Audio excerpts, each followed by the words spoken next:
Well, I don't know what I just watched. Actually, I do know what I just watched. I just watched the Mariners lose one of the more embarrassing games probably in franchise history. I just want to set the scene because I know what you're going to say. Oh, they're in the playoffs. We got to be happy. Here's what I'm going to say to set the stage. Mariners, 17 wins in September. 17-8 was their record. And really, those last three against the Dodgers don't really matter anyways. Although maybe they did for momentum wise, I don't know. But really, we were 17-5 in September. Detroit, on the other hand, 8-17 in September. So they were opposite. We won 9 more games than they did in September. The Tigers barely even squeaked into the playoffs. Not a really good team. If you look at the Tigers roster, it's like a bunch of guys you've never even really heard of. And maybe I'm exposing my lack of AL Central knowledge, but it really is a lot of it's Javier Baez, who's kind of bad now, and Gleyber Torres, who's pretty good, and Riley Green's pretty good, and Spencer Torkelson's pretty good, and then it's a bunch of no-name guys. And I get that Kerry Carpenter's a good role player, but he shouldn't be beating your ass in the playoffs. Anyways, so the Tigers, every single analyst out there picks the Mariners to win this series. If you look at, the pregame show on MLB, on MLB on Fox, Derek Jeter says Mariners. Alex Rodriguez, Mariners. David Ortiz, Mariners. They all picked the Mariners to win this series. All the analysts, everybody's picking the Mariners. Fangraphs thinks that we have the number one highest odds to win the World Series, which is, I don't know. Does that mean anything? I guess not, because the Mariners laid an egg in their first game. This was an embarrassing loss. Terrible. It was just terrible. And now your chances of winning this series, I don't even want to talk about the World Series. This is not a World Series team. You're not going to win this series. You're not going to make it to the ALCS. Because now tomorrow you got to face Tariq Skubal, and then you play 2 games in Detroit, and the Mariners have been terrible on the road all season long. So the chances that we even get to a Game 5 are very low, because we'd have to either beat Skubal and then win 1 game on the road, or if you lose to Skubal tomorrow, then you have to win 2 games on the road. And you only have 3 starting pitchers, so you're going to have to either do a bullpen game in Game 4, which, hey, it worked for the Tigers, or you got to throw Kirby out there Game 4 on limited rest. I don't think either of that is what the Mariners want to do. And then if you even do get to a Game 5, you have to you do get to play Game 5 at home, but it's against Skubal again. We're cooked. I'll watch and I'll root the team on, and I'll hope they win.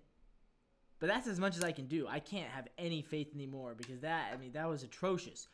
Your leadoff hitter, Randy Arozarena, 0 for 4. Julio and Cal did their part. They went 3 for 5, although I will say Julio kind of had a blunder on the base pass that maybe cost you the winning run in the 6th inning. And then your 4 through 9 hitters just completely sold, didn't get any hits. How is that even possible? And who do you blame for that? Yeah, you can blame the hitters. I would say, again, part of this has to fall on your general manager. Jerry Dipoto assembled a lineup that gave you 6 hits, and only 2 players got hits. Yeah, your 2 superstars played like superstars. The rest of your team played like minor leaguers.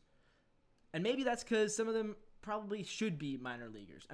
Victor Robles, Dominic Canzone, these guys are not postseason players. I'm sorry. They're not postseason players. Dominic Canzone, I know he had a good season. I know Victor Robles was good last year. But if you told me in March, yeah, Victor Robles and Dominic Canzone are going to combine to go 0 for 8 in the playoffs, I would be like, yeah, that makes sense.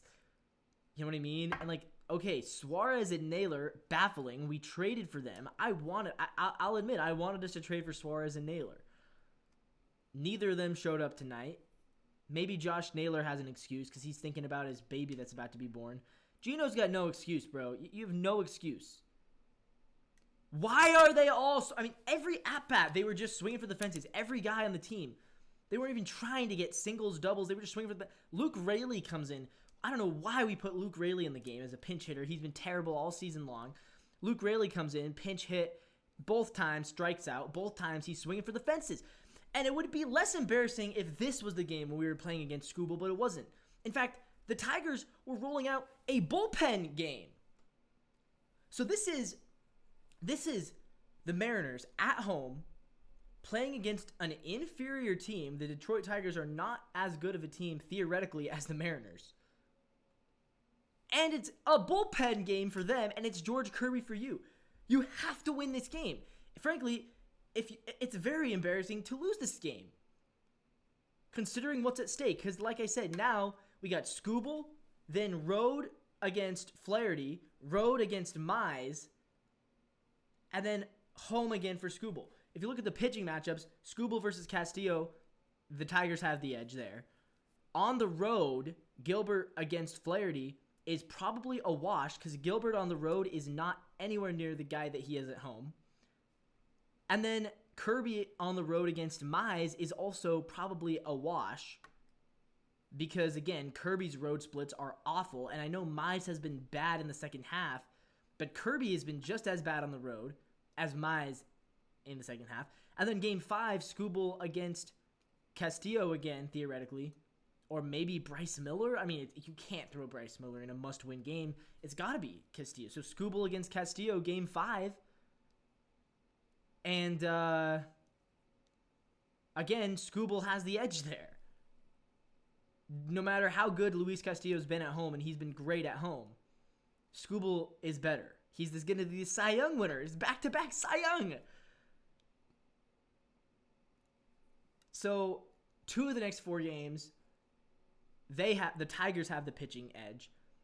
And the other 2, I would say Gilbert and Kirby are better than Flaherty and Mize, except for on the road, I don't even believe that.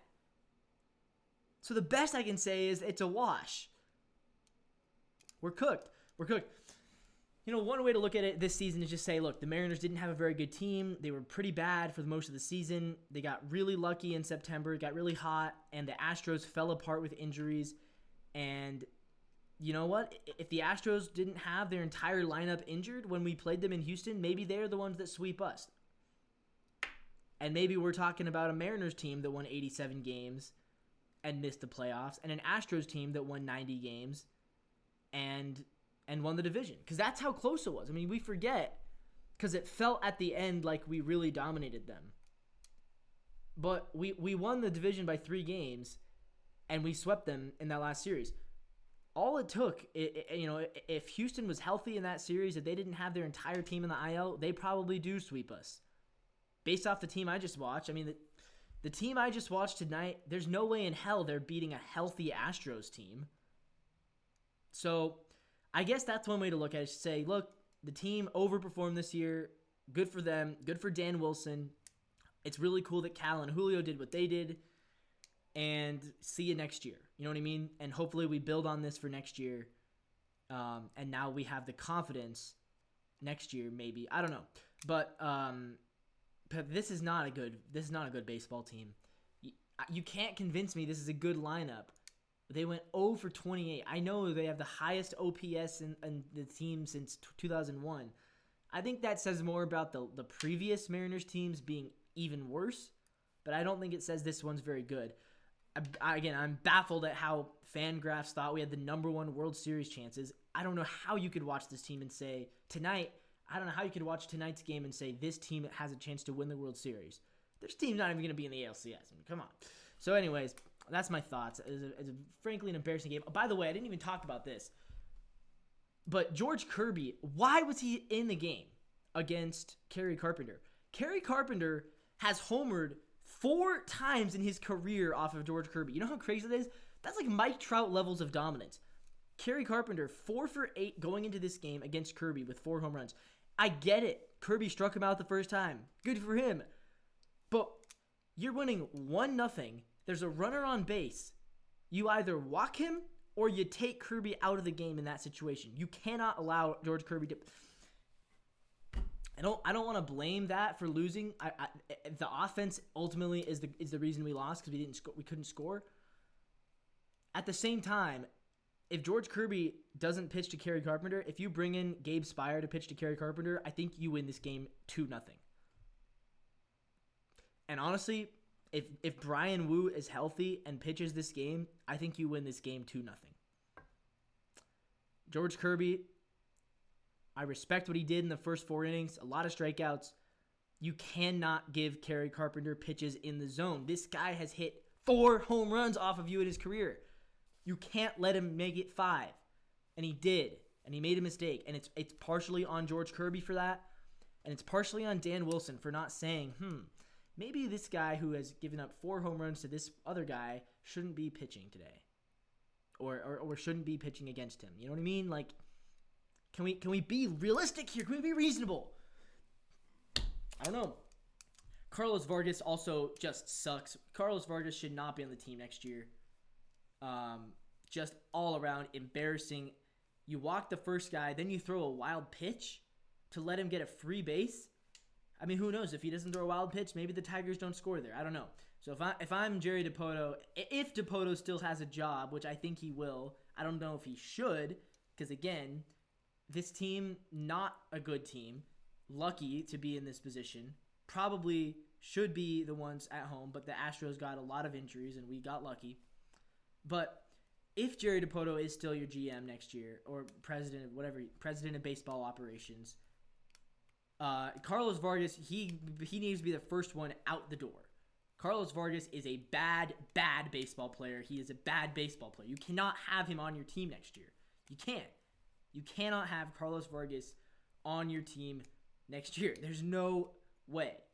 No way. And again, I know that he had, what was his ERA? What was his ERA this year? 3.97. So he was pretty mid. That's the icing on the wall for him. That's the icing in the coffin. He's out. Carlos Vargas is out. You cannot keep this guy on your roster. Honestly, frankly, I wish we would have thrown Luke Jackson. And maybe that's another mistake on Dan Wilson's part for not throwing Luke Jackson in the game instead of Carlos Vargas. Yeah, that was just terrible. I mean, there's no way the Mariners are going to win this series. It's over. I mean, it's over. And this is why I can't let myself get my hopes up about the Seattle Mariners. I can't. Because every time I get a little bit of hope, they have a game like this. So anyways, see you guys in 2026.